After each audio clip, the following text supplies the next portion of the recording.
Hoje com o pastor Joseph Prince. Nosso Deus é um bom Deus. Amém.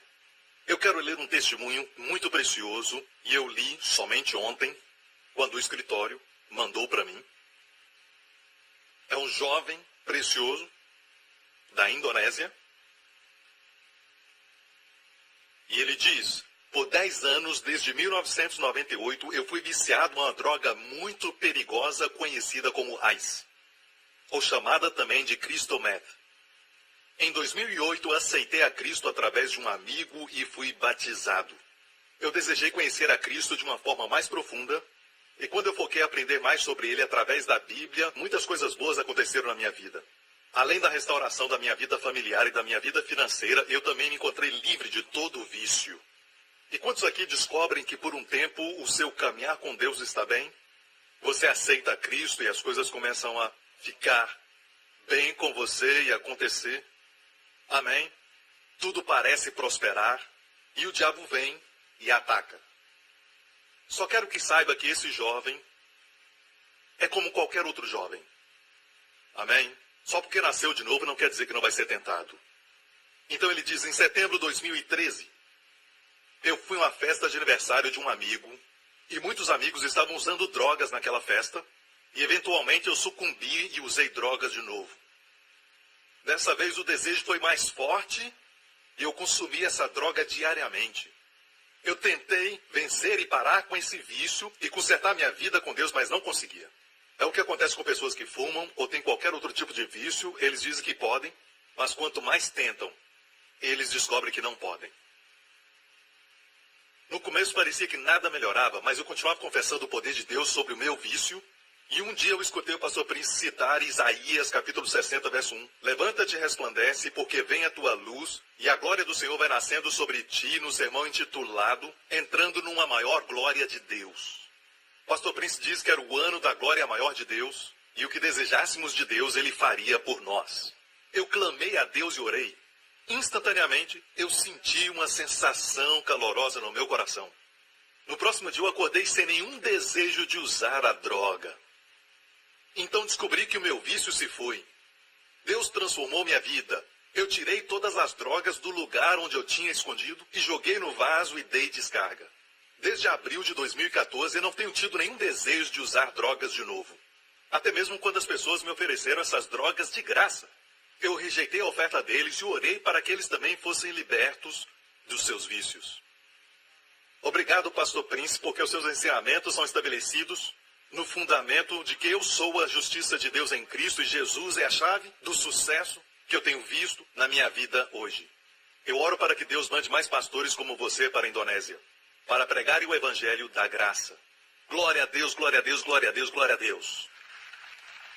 Eu estava falando aos meus pastores na semana passada que olhando ao redor do mundo vemos jovens que Deus está levantando. Por que Deus está levantando tantos jovens no mundo? Por quê? Porque a Bíblia diz que ninguém sabe o dia e nem a hora que Jesus está voltando. Amém? Quando Ele voltar, aleluia, glória a Deus, tudo se tornará novo. Você nunca mais precisará ir ao hospital. Você nunca morrerá.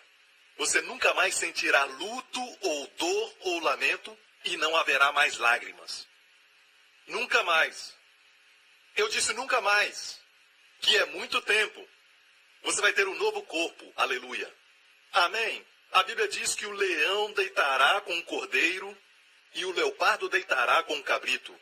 E as crianças pequenas vão brincar perto das tocas das serpentes e ninguém se ferirá no meu monte santo, a Bíblia diz. Até a natureza será revertida e tudo será transformado.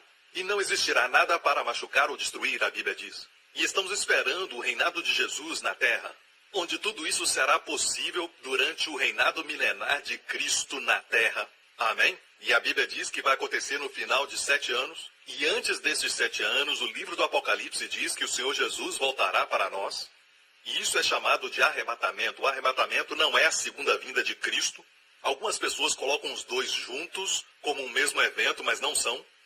O arrebatamento vai acontecer antes dos 7 anos da tribulação. E a grande tribulação durará 3 anos e meio. Na metade da tribulação vai acontecer a grande tribulação e temos, no final, quando Jesus vier resgatar Israel, Israel vai estar literalmente cercado. E tudo está apontando para isso, mas você pode dizer, pastor, já escutamos isso antes, os cristãos já diziam isso antigamente, e eles sempre falavam que Jesus estava voltando no dia deles, mas não aconteceu. Mas quando eles pregavam isso, escutem, nos anos 1800, Israel não tinha voltado a ser uma nação. Quando eles pregaram isso, certo? O povo judeu não tinha voltado ainda para a sua terra. Quando eles pregaram isso, a guerra mundial não tinha acontecido. Diversos terremotos em muitos lugares não tinham acontecido. A única geração que tem visto tudo isso acontecer é a nossa geração. Não passará essa geração, você está me ouvindo? Amém? Porque a Bíblia diz que zombadores virão nos últimos dias dizendo: onde está o sinal da sua vinda? Desde que os nossos pais dormiram, tudo está normal como estava nos dias dos nossos pais, tudo continua normal. E a Bíblia chama esse tipo de pessoas de zombadores. Mas a Bíblia diz: eis que para o Senhor 1000 anos é como um dia. Deus não conta o tempo como nós contamos. Amém? 1000 anos, ninguém vive tanto tempo assim. 1000 anos para o Senhor é como um dia. E é por isso que a Bíblia diz: depois de 2 dias, Jesus transformou água em vinho no casamento. Então, depois de 2000 anos da primeira vinda de Jesus, nós vamos ter as bodas no céu. Uma celebração. Posso ouvir um amém, irmãos? E é por isso que números no Novo Testamento são tão importantes. Glória a Deus. Amém? Lázaro foi ressuscitado depois de estar morto por 4 dias. Já pensou nisso? 4000 anos. O que aconteceu em 4000 anos? De Adão a Abraão, 2000 anos. De Abraão até Jesus, 2000 anos. 4000 anos de Adão a Jesus. De Jesus até nós, 2000 anos. Então, tudo junto de Adão até nós, 6000 anos. Deus fez tudo em 6 dias e Deus descansou no 7º. E a Bíblia diz no livro do Apocalipse que vai haver um reino de Jesus Cristo na terra, quando ele reinará por 1000 anos, o 7º dia, o dia do descanso. E depois disso, ok? O diabo será solto por um tempo e ele vai provocar uma guerra e Deus vai prendê-lo e lançá-lo no lago de fogo. E este verso é muito curto. Vai ser solto, vai causar problemas, lago de fogo. E há uma razão por que ele vai ser solto. Então a Bíblia diz: vamos reinar com Jesus para sempre e sempre. Vamos continuar. No cenáculo, a constituição para vivermos uma vida cristã está no cenáculo. Porque o cenáculo é um retrato das verdades do céu. E foi onde ele nos deu o novo mandamento de amar um ao outro como ele nos amou. Não é algo que veio da antiga aliança. Amar a Deus de todo o coração e amar ao próximo como a ti mesmo. Aqui é amarmos uns aos outros como Cristo nos amou. É um novo mandamento. E então o Espírito Santo é prometido. E ele vai estar conosco para sempre. Amém? E então ele fala sobre permanecer nele, na videira, uma vida de descanso, uma vida de dependência. Todas essas são verdades do cenáculo. E ele disse: não turbeis os vossos corações. Eu irei, e quando eu for, vos prepararei moradas. E quando eu for, eu voltarei. Para resgatar Israel, não, a segunda vinda. Eu voltarei para recebê-los para mim mesmo, para que onde eu estiver, vós estejais também. Então, os primeiros 4 capítulos do livro do Apocalipse falam sobre a igreja, certo? Sobre as 7 igrejas. E depois disso, nos capítulos 4 e 5, onde é que você vai encontrar a igreja? Eles receberam suas coroas. Os 24 anciãos representando as 12 tribos do Antigo Testamento e os 12 apóstolos. É um número representativo. Não quer dizer que são somente 12. Porque o livro de Apocalipse é simbólico. Ok? Os 24 anciãos usando as coroas que eles receberam lá no céu. Nós comparecemos diante do tribunal de Cristo. Então, olhando para frente, o que acontece depois do capítulo 5, capítulo 6, certo? Vai tudo acontecer na terra e não conosco. Os santos que você lê depois, eles vão ser salvos na terra durante o tempo do anticristo, pela pregação dos 144.000 judeus. Imagine 144.000 judeus evangelistas. Pastor Prince te dá um pouco de hebraico, eles dão todo o hebraico. Mas muitas pessoas pensam que isso se refere a nós porque é usada a palavra santos, mas se refere aos santos judeus. E é por isso que Mateus 24 está falando aos judeus santos daquela época. Não está falando da igreja. A igreja é um mistério que Deus deu a Paulo. Amém? Glória a Deus. Apocalipse capítulo 1. Você está pronto? Certo. Agora, filhos de Deus, o plano dele para a sua vida é este. Apocalipse capítulo 1, verso 4. Fala assim: João, as 7 igrejas que estão na Ásia, graça é sempre a primeira e última palavra de Deus. A Bíblia inteira termina com graça. Sabe como termina o Antigo Testamento? Em Malaquias, maldição. Para que eu não venha e fira a terra com maldição. A última palavra de todo o Antigo Testamento é maldição. Amém? As palavras finais de todo o Novo Testamento é a graça do Senhor Jesus Cristo seja convosco. Não é maravilhoso? É por isso que Deus está avivando ou restaurando esta revolução do Evangelho da graça em todo o mundo. Amém? Glória a Deus, não é algo que começou com o pastor Prince. De fato, a onda é tão forte que em todo o mundo as pessoas estão entendendo. Amém? Mas ainda tem aqueles que são contrários, mas esses são os que querem controlar as pessoas. E a melhor coisa que um pastor pode fazer é liberar o caminho para o noivo. Certo? Quando a noiva estiver pronta, abra o caminho para o noivo. Você não é o noivo. Certo? É melhor você abrir o caminho, ou então o noivo vai fazer isso. E quando ele fizer, você não vai gostar. Amém? E é por isso que qualquer igreja no livro do Apocalipse, por exemplo, quando Jesus fala, arrependa-se e pratique as primeiras obras, senão removerei o seu candelabro. Isso não é remover a salvação. Alguns pensam assim, não, amigo, Jesus disse, eu lhes dou a vida eterna e eles jamais perecerão. Você não entende a palavra jamais?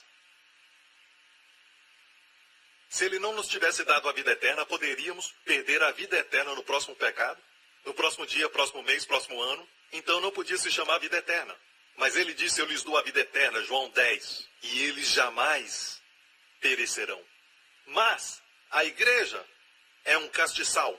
Ele fala ao pastor da igreja, se você não se arrepender e colocar Jesus como centro e voltar ao primeiro amor, eu tirarei a sua igreja. Isso só quer dizer que a sua igreja vai fechar. Sua igreja vai perder influência. Sua igreja vai perder todos os recursos que Deus tem dado e o poder de Deus. E mais importante, o impacto que de outra forma teria. Deus diz isso. E o que vai acontecer com o povo vai para outra igreja, onde o castiçal está aceso. E a luz aponta para Jesus. Posso ouvir um amém, igreja? Então aqui diz, graça e paz da parte daquele que é, que era e que há de vir. Uma bela descrição do Deus Pai. Você sabia que o nome Yahvé é feito de R-E, que são 3 palavras de expressão do hebraico que quer dizer que é, que era e que há de vir? E você junta tudo e se torna Yahvé. Veio de 3 expressões. O Deus que era, que é e que há de vir. É por isso que o autor, escrevendo aos hebreus, que entendiam o hebraico, o autor diz, Jesus Cristo é o mesmo ontem, que era, hoje, que é, e eternamente, que há de vir. Jesus é também Yahvé. Porque eles são 3 em 1. Não são 3 deuses, é um Deus trino, 3 em 1. Posso ouvir um amém? Então olha isso, o que é, que era e que há de vir. Dos 7 espíritos que estão diante do trono, quem é? O Espírito Santo. E os 7 espíritos são expressões do Espírito Santo. Você encontra em Isaías 11, espírito de sabedoria e entendimento como menorá, o espírito de conselho e de poder, o espírito de conhecimento e temor do Senhor. Amém? E o Espírito do Senhor. Estas são as 7 expressões do Espírito Santo. Ele é perfeito, não é? Depois temos o Filho, Filho de Deus, próximo verso. E de Jesus Cristo, que é a testemunha fiel, o primogênito dentre os mortos. O primogênito é uma expressão, não quer dizer que ele nasceu de novo. Fala da sua posição, e se você entende, os termos e figuras e símbolos do livro do Apocalipse, em algum lugar na Bíblia você vai encontrar a interpretação. Está lá também. Seja qual for o termo que é usado em outro lugar na Bíblia, seja primogênito, figura ou símbolo, você deve usar para interpretar a Bíblia. A Bíblia interpreta a Bíblia. Você não deve citar algo de um filme. Você não cita algo de Shakespeare. Você deve interpretar com a própria Bíblia. Primogênito quer dizer aquele que recebe a porção dobrada.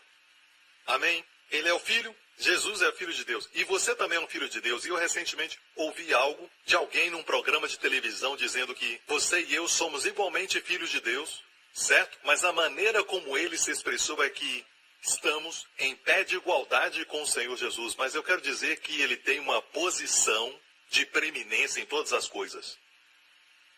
Uma coisa é ele descer até nós e se tornar nosso amigo e nosso irmão, certo? Mas não devemos esquecer que ele é o nosso Senhor Jesus. Amém? Ele é o primogênito. E eu me alegro em colocá-lo nesse lugar. Porque nós não somos capazes. Ele é o primogênito dentre os mortos e o soberano dos reis da terra, o soberano dos reis da terra. E vai se surpreender que os soberanos da terra aqui, você pode até pensar que são os reis que agora existem, mas na verdade se refere a você e eu. A prioridade de Deus é sempre moral e espiritual, não somente natural e física. Ok? E aqui ele diz, o soberano dos reis da terra, aquele, eu amo isso, que nos amou. Ei, ele te ama.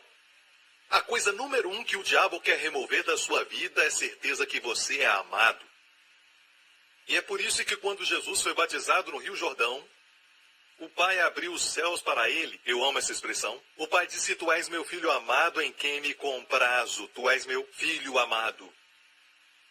Logo depois disso, ele foi levado ao deserto para ser tentado pelo diabo. E o comum em todas as tentações foi a frase, se tu és o Filho de Deus. Se tu és o Filho de Deus. Eu nunca tinha ouvido ninguém falar sobre isso. E um dia eu estava lendo isso, o Espírito Santo tirou as escamas e abriu os meus olhos. E depois que as escamas caíram, eu vi algo que nunca tinha visto. O diabo não mencionou uma palavra. Amado. Porque seria contraprodutivo para ele lembrar Jesus ou lembrar você, enquanto está te tentando, que você é amado. Então o diabo sempre quer remover essa palavra amado. Sabe? E convencer as pessoas que Deus não as ama porque tem pecado. Ou porque falharam e tem erros e Deus não as ama. Não, amigo, eu quero dizer a você, em alto e bom som, que Deus te ama. E que você é o alvo das suas afeições divinas. Amém? Você é mais importante do que os pássaros, é o que a Bíblia diz. E eu quero dizer isso, que se você é mais precioso do que os pássaros, a Bíblia diz que Deus cuida de todos eles, quanto mais você. Ele conta os cabelos da sua cabeça. E se não tem nenhum, ele também sabe. Eu amo meu filho, mas nunca contei os cabelos na sua cabeça e o cabelo dele está crescendo muito. E uma coisa que ele odeia muito é cortar o cabelo. Ele grita e rola no chão, ele não quer cortar o cabelo. Então eu disse, alguns dias atrás, para minha esposa, corta o seu cabelo quando ele estiver dormindo. Então se você vê o meu filho com cabelo louco, por favor, nos perdoe por isso. É a culpa do seu pai. Amém? É a Terceira Guerra Mundial quando vamos ao barbeiro. Ele odeia. Então, Deus, veja, se importa tanto conosco que não há detalhe na nossa vida que não seja importante para Ele. Tudo Ele leva em conta, tudo é importante, tudo Ele coloca sua atenção. Ele diz assim, que nenhum cabelo da sua cabeça cai sem conhecimento do Pai. Em outro lugar, diz que os seus cabelos são contados. Amém? Demonstra cuidado. Eu amo meu filho, mas não conto os seus cabelos. Amém? Você é casado por 30 anos e nunca contou o cabelo da sua mulher? E ela diz, eu já contei os dele. Deus se importa com você, Ele te ama. Posso ouvir um amém? Ok, então, aquele que nos amou e em seu sangue nos lavou dos nossos pecados, aleluia, Ele nos lavou com o seu sangue, seu próprio sangue, e eu amo essa expressão, em seu sangue. A Bíblia diz, quando Ele tomou os nossos pecados e as nossas enfermidades, a expressão usada é, sobre si tomou. Não foi um anjo e ninguém mais, sobre si tomou. Eu amo. Pedro, lembrando deste evento, diz, levando Ele mesmo os nossos pecados. Você compreende quão afetuoso e pessoal isso é? Levando Ele mesmo em seu corpo os nossos pecados sobre o madeiro. Porque o Senhor mesmo descerá do céu com um brado. O Senhor mesmo descerá no arrebatamento e seremos transformados. O Senhor mesmo. O Filho de Deus, Ele próprio, que me amou, que deu a si mesmo por meus pecados. Aqui diz, e em seu sangue nos lavou dos nossos pecados. Ele te lavou. E este é o porquê que aqueles que não querem ser lavados vão comparecer diante de Deus com todas as suas manchas e culpas e pecados diante de um Deus santo. E vão ter que responder, porque não estão limpos. Ninguém vai comparecer com as suas obras e Deus vai dizer, bem-vindo, você é o único que alcançou perfeição. Não, precisamos ser limpos. Eu disse, precisamos ser lavados. E quantos creem que quando Jesus lava, ele faz um trabalho perfeito? Não como um menino de 7 anos quando lava suas orelhas.